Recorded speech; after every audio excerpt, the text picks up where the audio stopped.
जय जगन्नाथ। आजिर प्रसंग जीव जीव की हिंसा कले पाप हबो कि नाही।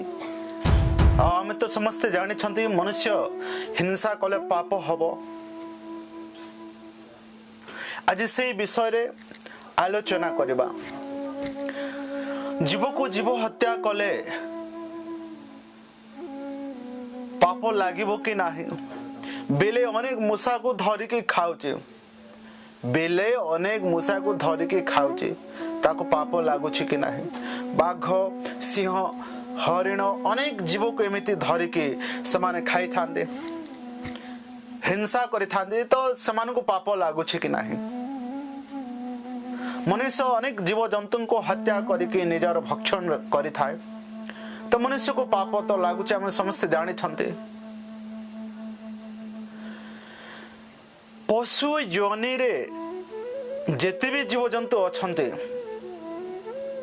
पशु बोलंतु बा पक्षी बोलंतु, जेते भी 84 लाख जीव जंतुंको ठारू मनुष्य को छाड़ी देले, जेते भी जीव जंतु अछन्ते मनुष्य को छाड़ी देले, सेमानंकर योनि यानी कि तांको शरीर पाप भोगिबा शरीर बोली कहि जाइछे। सेमानंको शरीर जातना शरीर बोली कि कहा जाइछे। सेमाने केवल भोगिया पई आसिछन्ते। बेलेटे मूषा को खाइले मूषा को पुण्य मिलिबो बा बेले को पाप लागिबो? बिल्कुल नहीं। जेते भी मूषा मारी खाइबो बेले कौनसी प्रकार जेकोसी प्रकार माध्यम रे मारी खाइले मध्य तांको दोष लागिबो नाही बा पाप लागिबो नाही। जेते भी हिरण अछंती सेमानंको बाघ बा सिंह जेकोसी प्रकार माध्यम रे शिकार करके खाइले सेमानंको पाप लागी न थाए। जेकोसी जीव जेमती साप बेंग खाउचे, साप को आउ गोटे जीव खाउचे, से जीव को आउ गोटे जीव खाउचे, आउ गोटे जीव आउ गोटे जीव को खाउचे, सेमिति तांकर परिपूरक भक्षण करि थांते, खाद्य तृष्णा मेंटे थांते, जा द्वारा कि सेमानंकर शरीर जातना शरीर यानी कि सेमानंको पाप हेई न थाए बा पुण्य हेई न थाए। जीव जंतु पशु पक्षी माने सेमाने 3 वर्ष परे निजर माता पिता को मध्य भूली जाई थांते। मनुष्य पाखरे विचार करिवार शक्ति अछि, किंतु सेमानंको पाखरे से विवेक देई नांती भगवान, जा द्वारा सेमाने अनायास भूली जाई थांते। पाप पुण्य मनुष्य शरीर द्वारा ही हेई थाए, आउ अलगा कौनसी शरीर द्वारा हेई न थाए। मनुष्य चाहिले पाप छाड़िकी भगवानंकर भक्ति करि पारिबो, भगवान को प्राप्ति करि पारिबो। बड़े भाग से मानुष तन पावा, सुर दुर्लभ सब ग्रंथ ही गावा।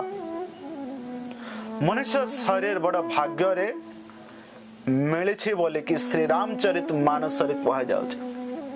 ग्रंथ बड़ सुंदर भाव रे वर्णन करुछि मनुष्य शरीर दुर्लभ। मनुष्य चाहिए पाप छाड़ी की पुण्य बा भगवान रो भक्ति करके भगवान को प्राप्ति करि पारिबो। आ मनुष्य शरीर द्वारा ही बा मनुष्य मानक पाई ही जेते भी जीव जंतु सृष्टि होइछन्ते, ई सब मनुष्य मानक पाई ही भगवान सृष्टि करिछन्ते। समस्त को संतुलित रखबा मनुष्यर दायित्व ही थाए। सृष्टि को रक्षा करबा, निजे बंचिया पाई सृष्टि को रक्षा करबा मनुष्यर कर्तव्य ही थाए। आ अलगा कौनसी जीव जंतु को ए विवेकटा भगवान देई नांते। भगवान नारायण मध्य निजे कहिछन्ति सबु जीवन को सृष्टि करिथंदे किंतु मनुष्य शरीर मनुष्य माने मोर अति प्रिय बोली कि निजे कहिछंदे। मनुष्य चाहिए इंद्रिय संयम करिकी भगवान कर भजन करिकी भगवान को प्राप्ति करि पारिबो। मनुष्य शरीर द्वारा ही आमे साधन धाम मोक्ष कर द्वारा पाइनो जेहि पर लोक सवारा। मनुष्य शरीर प्राप्ति करिकी जो व्यक्ति साधन करिकी भगवान को प्राप्ति करि पाला नाही तो सोनर निंदक मंद मति बोली कहे छै। तांकर आत्मा अन्य गति को चली जीव। मनुष्य शरीर द्वारा ही साधन करि पारिबा भगवान को भक्ति करि पारिबा। मनुष्य शरीर को ही मनुष्यर मोक्षर द्वार बोली कहे छै। मनुष्य शरीर द्वारा ही साधन करके मोक्ष प्राप्ति करि पारिबा। मनुष्य चाहिए करि पारिबो। एणु करिकी मनुष्य शरीर द्वारा ही पाप आउ पुण्य हेई थाए। अलगा कौन सी शरीर द्वारा पाप आउ पुण्य हेई न थाए। जय जगन्नाथ। भिडियोटी आपण मानकु भल लागिथिले सब्सक्राइब शेयर लाइक करंतु आउ कमेंट करंतु तुलाराम प्रधान यूट्यूब चैनल को। जय जगन्नाथ। जय श्री राम।